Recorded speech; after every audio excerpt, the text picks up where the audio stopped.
Doing good is good for business. As the world's largest B Corp, Danone North America is committed to doing good for the world and for your business. With the brands customers love like International Delight, Oikos, Silk, Horizon Organic, and many others. Learn more at DanoneAwayFromHome.com.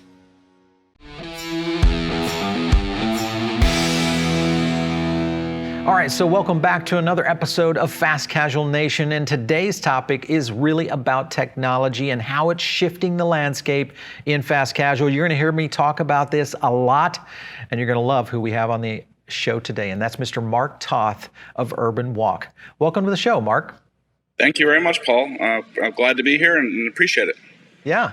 All right, so Urban Wok, a little bit different in terms of the kind of concept. Tell us a little bit about how you guys got started and a little bit about the concept itself. Sure. So we opened our first unit in Lower Town, St. Paul, opened October 1st of 2018. And I personally have been living in a lot of these urban, like downtown neighborhoods. And I was really seeing a need for fast casual that really felt part of the neighborhood. But I also knew technology had to play a big role given the pressure on labor and food costs and cost of goods. So I actually founded a concept in Europe called Walk to Walk. It really resonated with me. It was in Europe. It was based in Amsterdam. And I really took that idea and kind of elevated that idea and really made it our own. Really focused more on technology. All kiosk driven. We call ourselves Global Fusion. All of our sauces are gluten-free and vegan, made in-house daily. We have sauces ranging from tikka to Caribbean jerk to tropical pineapple, Asian garlic, ginger, soy, and many more. And so that was really the impetus of how do we leverage technology and make sure you can kind of work backwards, because we know the cost structure is tough. How do we work backwards in technology, really drive savings to the bottom line, but still give a great experience with the technology? Very cool. When you look at the marketplace, Asian and or ethnic has been one of the growth categories that has kind of exploded over the last couple of years. We're starting to see a lot more brands moving into this space, a lot more consumers, testing and kind of discovering this kind of cuisine. Absolutely. Talk to me a little bit about what your kind of your old focus is in terms of consumers and them addressing this type of cuisine. Well, I think, my background actually was in marketing and marketing research and consumer packaged goods.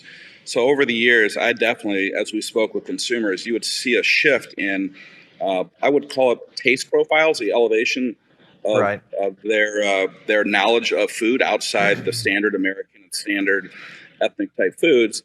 And I think the curiosity as the healthy, trends continue to evolve, there's a big curiosity on trying different things.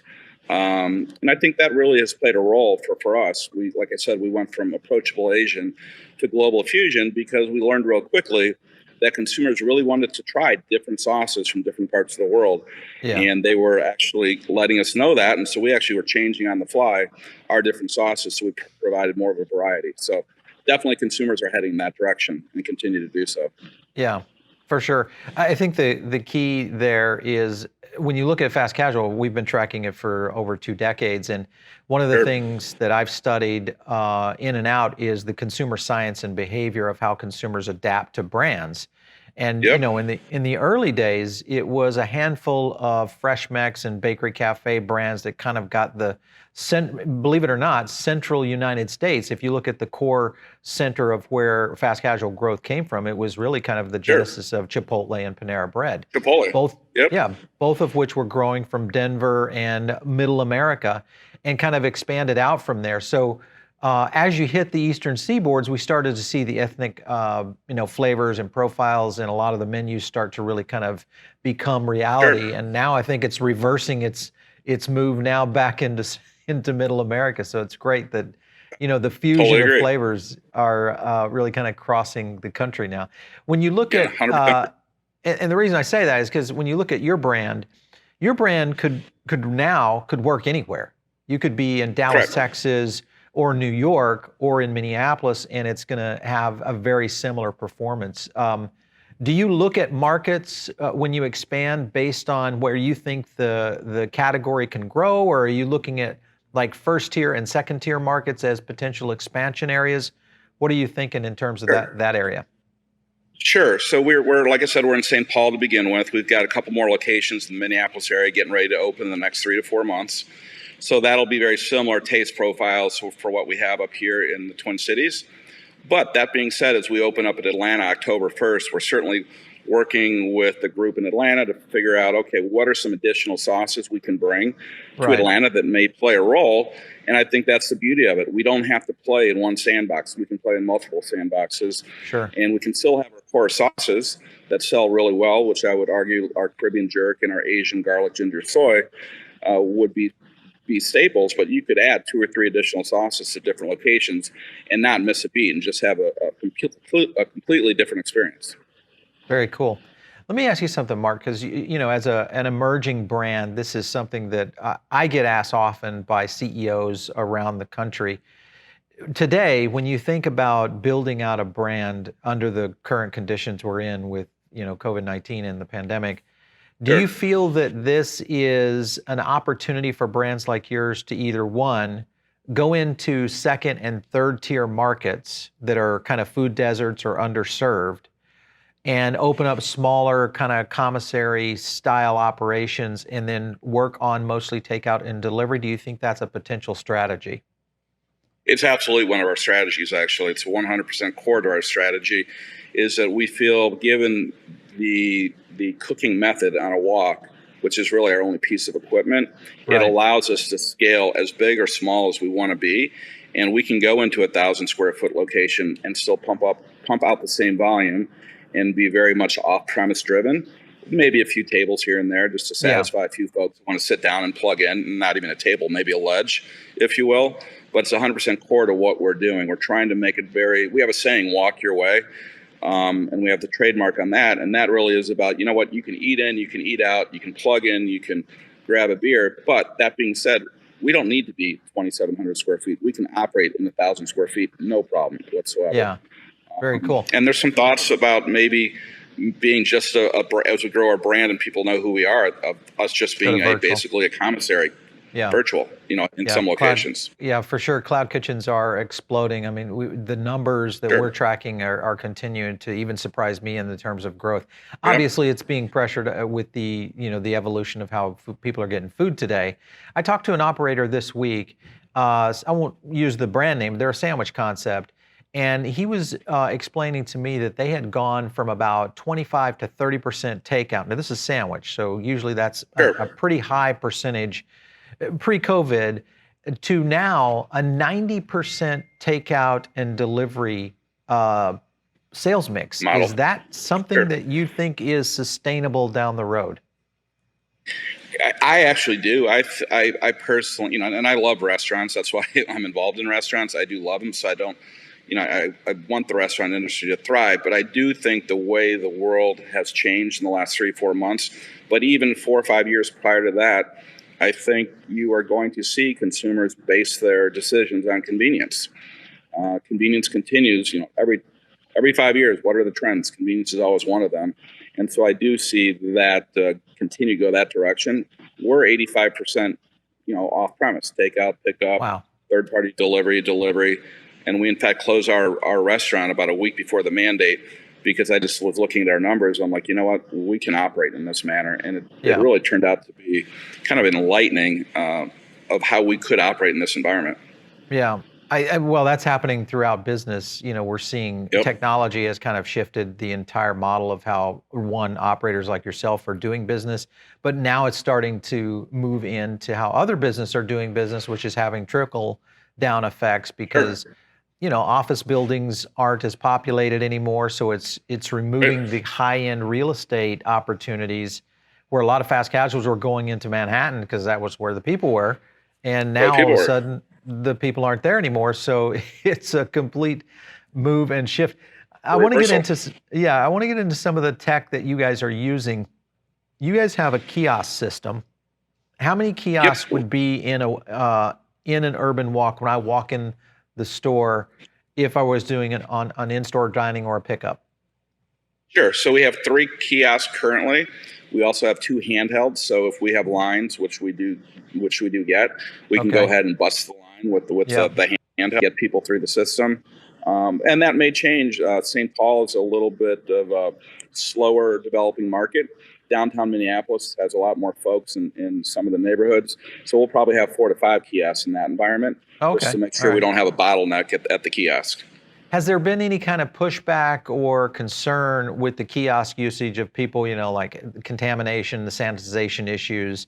I've seen, other brands who have used they're using the little gloves or the finger gloves, Sure. for people where they keep them right there. Any kind of pushback that you've seen from a consumer on that? People are generally aware, of course, and we wipe them down after every use. But we also incentivize our consumers not to use the kiosks in this environment until things Right. calm down. So they certainly can use them. We're not saying you can't, and we want to make sure they understand that we do clean them and they see us clean them right away. But we incentivize using your mobile app, and we give a discount of 15% to 20%, putting a promo code in, at your computer in your condo or at work or just walking down the street on your app. So we Yeah. promote that, and we get a lot of play out of just promoting them to use their soft or their hardware. I'm curious, when you talk about mobile app, this is something that I've started to see a little bit of a shift to this in terms of consumer behavior. People who have an app, and I say brands, restaurant concepts who have apps, or they've got some sort of online or web enabled feature to be able to take orders. Sure. Do you find consumers who are walking into the store literally placing the order on their phone as they're in the store itself and then kind of just hanging out? No, actually, I see that very rarely in our store. Okay. I see they have already placed the order. The Come in for a Toth pickup. already lets them know that, hey, they're letting them know when they'd like the food if they want to schedule a time. So I really don't see that very often, probably less than 0.5%. It's Yeah. people doing it, in their office, at their home, or walking down the street, or, parked up, in their car or For whatever. sure.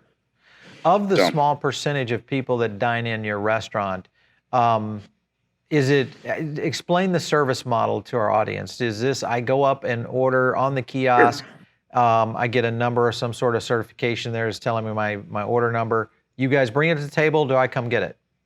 So the way it works, a little bit of a hybrid. So you go ahead and place your order on your kiosk if you're going to dine in. You will put your phone number in, and we'll send you a text when the food is ready. So Okay. our staff will hit the KDS, kitchen display system. They'll get a text when it's ready. If we're super busy, which right now, obviously in the dining room, we're not. We bring that out to them. But pre-COVID, we have a pickup window. We have it all organized. Call the name. They get a text. Or we help out. We kind of play it by ear, Paul, just to see. We want to be as helpful as possible. If we're super busy, we make sure they know their food is up beyond just the text. But we'll go also bring it to the table if we have time. Yeah, interesting. All right, so when you look at the technology landscape today, you guys, of course, partnered up with a company for your kiosks. That's a big part of innovation that is now paying off for a lot of concepts that we're ready to go and take out and all that.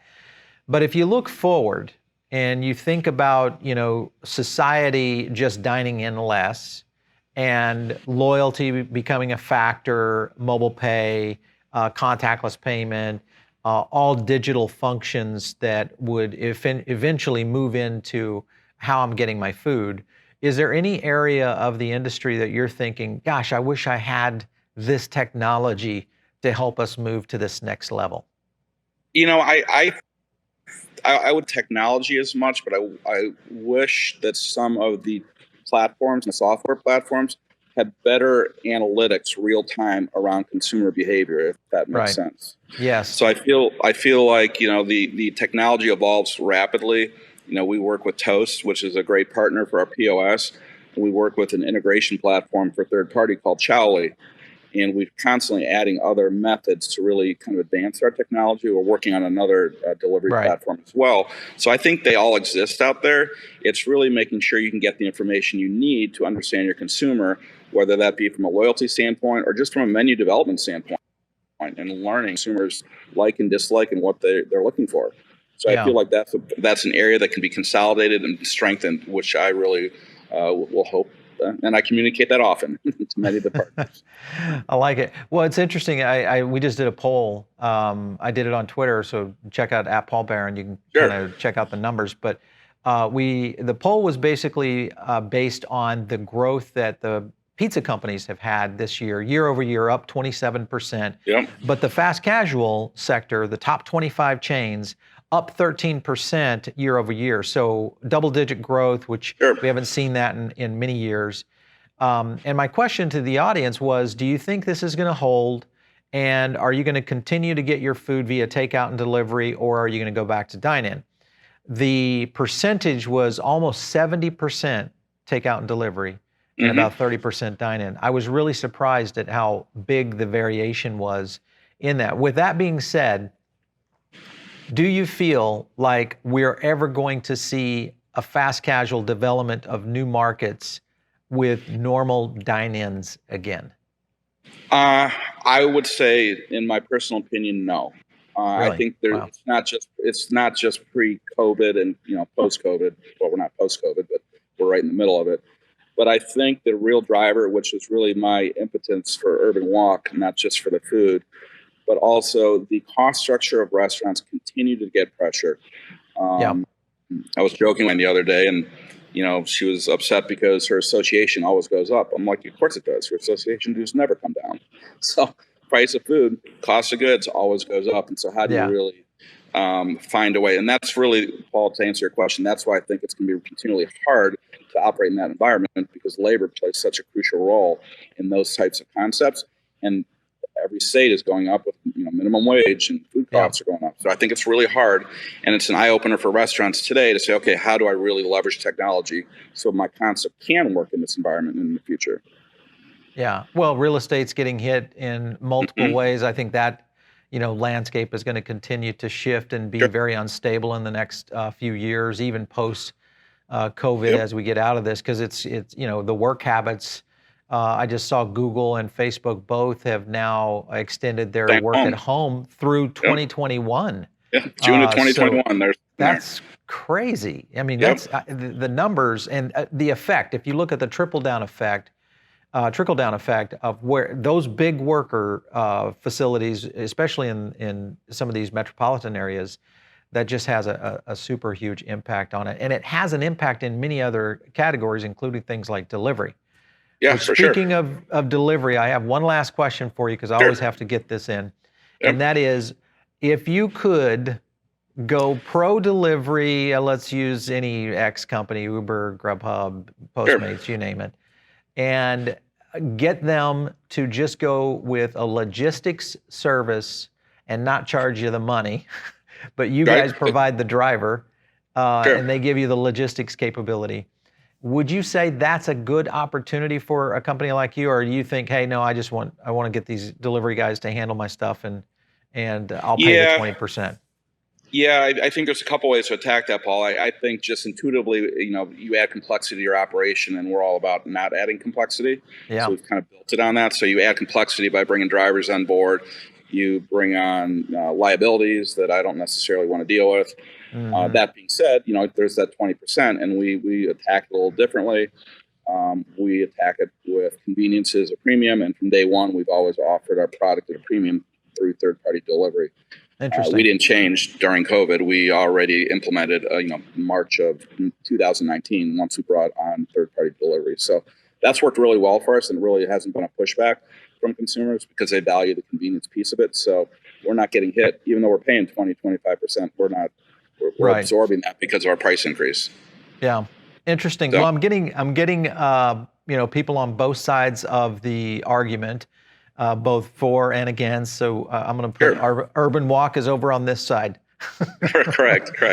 I love it. Listen, it's been great talking to you so much, Mark. It's going to be awesome to watch your brand grow as you guys continue to develop it. Keep close ties with us, because I'd love to get you back on the show as you start to expand your business. No, that'd be great. And thank you for inviting us, Paul. I appreciate it. And I'm definitely, I'll connect with you here shortly, and we'll keep in touch. And I really appreciate the time. Yeah, absolutely. All right. So Thanks, all of you listen, you bet. All of you listening in over on iTunes, maybe Spotify, make sure and subscribe to the podcast. And of course, you can also give us a rating. That's how we get great feedback from you, and that's how we learn what you would love to hear about more here on Fast Casual Nation, the podcast. And of course, if you're watching on YouTube, you can subscribe there also, but also hit the bell, because that's going to give you some notifications. Hopefully, if YouTube is still letting those notifications come through. but they will give you notifications of when new content like this is up and ready from Foodable Network. Make sure and hit me up on Twitter @Paul Barron for any time, and I'll catch you on the next episode of Fast Casual Nation.